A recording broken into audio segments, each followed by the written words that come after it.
The legendary car हाइलिंग के episode में आप सभी लोग का स्वागत है।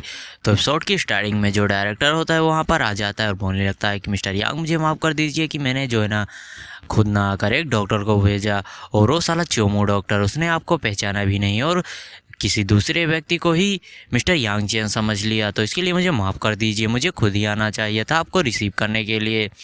और जो अपनी टीचर होती होते ये सोच रही होती हैं कि क्या हो रहा है।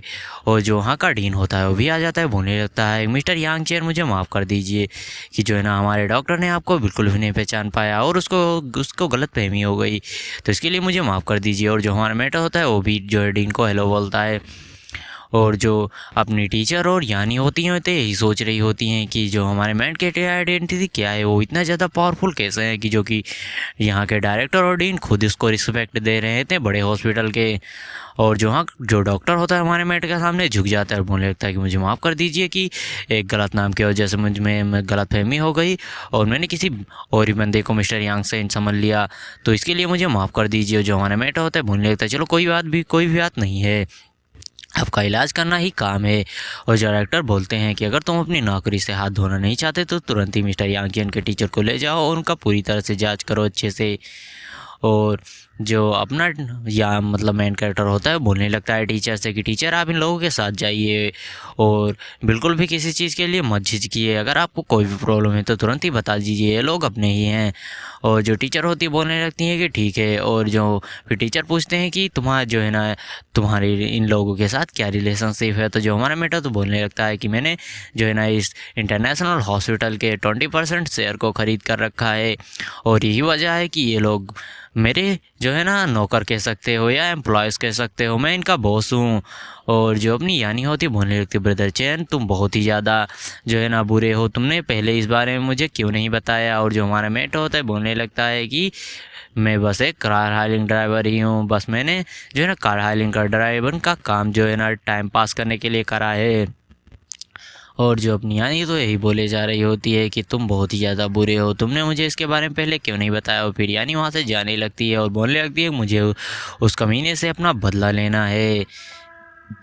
और फिर यानी आ जाती है उसी यंग मास्टर के पास और उस यंग मास्टर को एक थप्पड़ जड़ देती है और बोलने लगती है कि तुमने मुझे ब्लैकमेल करते हुए कहा था कि अगर मैं तुम्हारे साथ नहीं सोऊंगी तुम मेरी जो है मदर हैं उनका इलाज बिल्कुल भी नहीं कराओगे। और जो उनका तो जो उनकी टीचर होती है यंग मास्टर की वो भी काफ़ी ज़्यादा हैरान हो जाती हैं और बोलने लगती हैं यंग मास्टर तुरंत ही यानी से माफ़ी मांगो। और जो यंग मास्टर होता है यानी पर थप्पड़ तान देता है मारने के लिए, बोलने लगता है तुम कुतिया विच तुम ये क्या कह रही हो, तुम मेरे ऊपर ऐसे झूठे झूठे इल्ज़ाम बिल्कुल भी नहीं लगा सकती। लेकिन उसका हाथ जो हमारा मेन कैरेक्टर होता है वो यानी के सामने आकर पकड़ लेता है और बोलता है कि तुम्हारी ये करने की हिम्मत हुई कैसे हुई। और जो टीचर होती हैं वो भी जो है यंग मास्टर से बोल रही होती हैं कि तुम ऐसी पागलपन भरी हरकतें क्यों कर रहे हो, तुम तुरंत ही यानी से माफ़ी मांगो। और जो वो यंग मास्टर होता है बोलने लगता है तुम बिल्कुल भी चिंता मत करो तुम कुतिया वूमेन, मैं अभी अब जो है अपना अपने डैड और अंकल से कहकर यहाँ पर जो है ना बंदों को लाता हूँ, तुम दम होगा तो यहीं पर रहना। और जो यानी हमारे मैटर से बोल रही होती है कि ब्रदर चैन लगता है कि मैंने कुछ ज़्यादा ही कर दिया, वो बंदा बहुत ही ज़्यादा गुस्से में था। तो जो हमारा मैटर तो बोलने लगता है इन जैसे कुत्तों से मुझे कोई भी फ़र्क नहीं पड़ता, जब तक मैं यहाँ पर हूँ तुम्हें कोई भी छूने की हिम्मत नहीं करेगा। और जो हमारा मेन कैरेक्टर होता है बोल रहा होता है कि तुम बिल्कुल भी चिंता मत करो, यहाँ के सभी मामलों को मैं संभाल लूँगा, तुम बच जाकर जो है ना टीचर के साथ जो उनकी जांच में मदद करो। और जो यानी होती है बोलने लगती है ठीक है ब्रदर चैन अगर आप कह रहे हैं तो मैं बिल्कुल भी टेंशन लेने वाली नहीं हूँ और आप मेरे लिए आज भी वैसे ही हीरो हैं जैसे कि आप बचपन में थे। और जो हमारा मेन कैरेक्टर होता है बोलने लगता है कि तुम बिल्कुल भी चिंता मत करो, जब तक मैं यहाँ पर हूँ तुम्हें कोई भी हाथ लगाने तक की हिम्मत नहीं करेगा। और जो हमारा मेन कैरेक्टर होता है उसके पास जो यंग मास्टर की टीचर्स और अपनी यून तो वो सभी आ जाते हैं और हमारे मेंटर से माफ़ी मांगने लगते हैं। जो लेकिन जो हमारा मेन कैरेक्टर होता है वो बोलने लगता है कि माफ़ी मांगने की कोई भी ज़रूरत नहीं है, आपने जिसमें आपकी कोई भी गलती नहीं थी। और जो हमारा मेन कैरेक्टर होता है उसके लिए टीचर बोलने लगती हैं कि उन जाओ वो तुम्हारा दोस्त है, क्या तुम उससे बात नहीं करोगी मेरे इलाज के लिए, क्योंकि जो यंग मास्टर थे वो तो पहले ही भाग गए और उन्होंने पहले ही गड़बड़ कर दी, तो मुझे नहीं लगता कि अब मेरा इलाज होने वाला है। जो यून जाओ होती है वही बोलने लगती है चलो ठीक है मैं इसके बारे में ज़रूरी बात करूँगी, लेकिन मुझे नहीं पता कि जो है ना मेन कैरेक्टर मेरी बातों को मानेगा या नहीं। और जो टीचर होती हुई थी ये तो यही सोच रही होती क्या से क्या हो गया। और टीचर इस समय पर जो है ना काफ़ी ज़्यादा कंफ्यूज होती हैं कि उनका इलाज होगा या नहीं होगा। और फिर जो अपना डायरेक्टर होता है बोलने लगता है कि क्या मैं आपकी मदद करूं इस मामले को सॉर्ट आउट करने के लिए। तो जो अपना मेन कैरेक्टर होता है बोलने लगता है कि नहीं, इसकी कोई भी ज़रूरत नहीं है। जो यानी है वो बचपन से ही मेरे साथ है और वो मेरी छोटी बहन की तरह है और इस मामले को मैं खुद ही हैंडल कर सकता हूँ। और तभी जो वो बंदा होता है मास्टर, वो भी यहाँ पर आ जाता है। बोलने लगता है कि बास्टर्ड, अब तुम लोग बिल्कुल भी बचने वाले नहीं हो। मैंने अपने अंकल और जो है ना पिता को पहले ही बुला लिया है। और जो हमारा मेंटर होता है बोलने लगता है कि चलो ठीक है, आज एक और यंग जो कि बहुत ही ज़्यादा कमीना है वो इस दुनिया से कम हो जाएगा। और जो वो यंग मास्टर होता है डायरेक्टर से बोलने लगता है कि क्या तुम नहीं जानते कि जो मेरे पिता और जो है ना मेरे जो अंकल हैं वो बहुत ही ज़्यादा पावरफुल लोग हैं। तो जब ना डायरेक्टर तो बोलने लगता है कि क्या तुमने मिस्टर यांग चैन के बारे में कुछ भी नहीं जानते, क्या तुम नहीं जानते कि वो कितने ज़्यादा पावरफुल हैं। तो जो यंग मास्टर होता है बोलने लगता है कि तुम क्या कह रहे हो। और फिर जो अपना डायरेक्टर होता है बोलने लगता है कि वो इस हॉस्पिटल के तीसरे सबसे बड़े शेयरधारक हैं और तुम इनकी पावर को बिल्कुल भी हल्के में नहीं ले सकते। तो जो हमारा मेंटर होता है बोलने लगता है कि चलो मैं ही इस मामले को संभाल लेता हूँ। और जो डायरेक्टर होते हैं बोलने लगते हैं कि क्या मैं इस कुत्ते को उठाकर कचरे में फेंक दूँ। जो हमारा मेंटर तो बोलने लगते हैं हाँ फेंक दो यार, इसमें क्या पूछने वाली बात है। और जो डायरेक्टर होता है बोलने लगता है कि ले जाओ इस साले कुत्ते के पिल्लों को फेंक दो बाहर। और जो अपनी यून होती है वो भी यहाँ पर आ जाती है और बोलने लगती है कि या क्या तुम जो है ना टीचर के लिए, मेरी टीचर के लिए हेल्प कर सकते हो। तो जो हमारा मेंटर होता है बोलने लगता है कि हाँ इसमें कोई भी बड़ी बात नहीं है यार, मैं तुम्हारी मदद ज़रूर ही करूँगा। और जो यून होती है ये सुनकर हमारे बेटों को किस कर लेती है और बोलने लगती है कुछ भी गलत मत सोचो, बस ये एक अच्छी फ्रेंड के लिए है। जो हमारा मेंटर होता है मुझे लगता है कि क्या है एक अच्छे फ्रेंड के होने के क्या क्या फ़ायदे हैं, तुम मुझे बता सकती हो, मैं फ्यूचर में इसका ज़रूर ही आनंद लूँगा। और तभी जो उसके अंकल और डैड होते हैं वो आ जाते हैं। और जो ये ब्लैक कपड़ों वाला बंदा होता है उसका अंकल होता है और जो दूसरा बंदा होता है बड़ूसा, ये उसका डैड होता है। और वो भी यंग मास्टर भी यहाँ पर आ जाता है और हमारे से बोलने लगता है कि अब तुम बिल्कुल भी नहीं बचने वाले।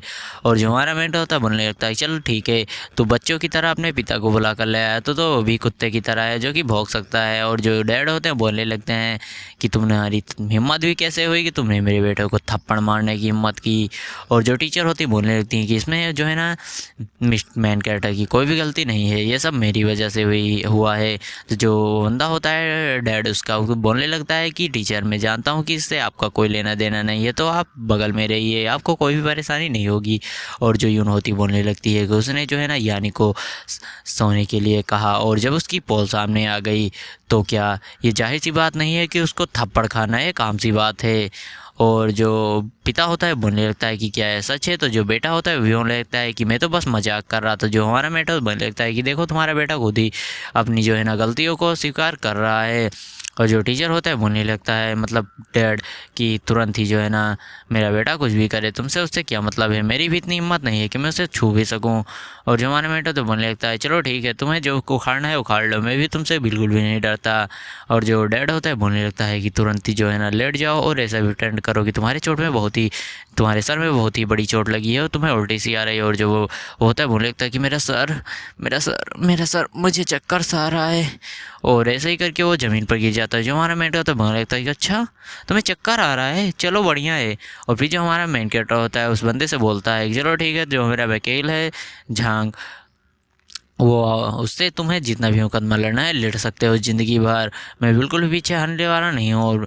और फिर जो बंदा होता है बोलने लगता है झांग तुम उसको कैसे जानते हो, उससे तुम्हारा क्या रिश्ता है। तो जो हमारा मेंटर बोलने लगता है कि मेरा सिर्फ इस हॉस्पिटल में ही नहीं बाकी बहुत कई जगहों पर मैंने शेयर ले रखा है। और जो सुनकर जो बंदा होता है बोलने लगता है कि क्या ये वही झांग है जिसके बारे में अफवाहें हैं कि वो जो वकील भी उससे लड़ता है वो कभी जो है ना दोबारा केस लड़ने के लायक नहीं बचता। और वो अपने बेटे से बोलने लगता है कि चलो उठ जाओ। और जो बेटा होता है वो तो यही सोच रहा होता है यार कभी उठना कभी बैठना कभी सोना, यार ये क्या कह रहे हो। जो डैड होते हैं बोलने लगते हैं कि बकवास करना बंद करो, तुरंत ही उठ जाओ। और हमारे बेटे से बोलने लगता है कि ये बस एक गलतफहमी थी तो इसे भूल जाते हैं। जो हमारा बेटा होता है बोलने लगता है कि नहीं अब स्टॉप हो जाओ, मैंने पहले ही अपने वकील को जो है ना मैसेज कर दिया, वो कभी भी यहाँ पर आता होगा, तुम्हें क्या लगता है कि तुम जब चाहो यहाँ से आओ और जब चाहो यहाँ से जा सकते हो। तो आप लोगों को क्या लगता है कि आगे क्या होने वाला है। वेल कुछ भी हो सकता है यार। तो देखेंगे इसके अगले एपिसोड में। तब तक के लिए अगर आपको इसका नेक्स्ट एपिसोड आज ही चाहिए तो 50 लाइक 50 कमेंट और 100 सब्सक्राइबर का यार टारगेट पूरा करो और इसका नेक्स्ट एपिसोड तुम्हें आज ही मिल जाएगा। तो इसके अगले एपिसोड में मिलते हैं।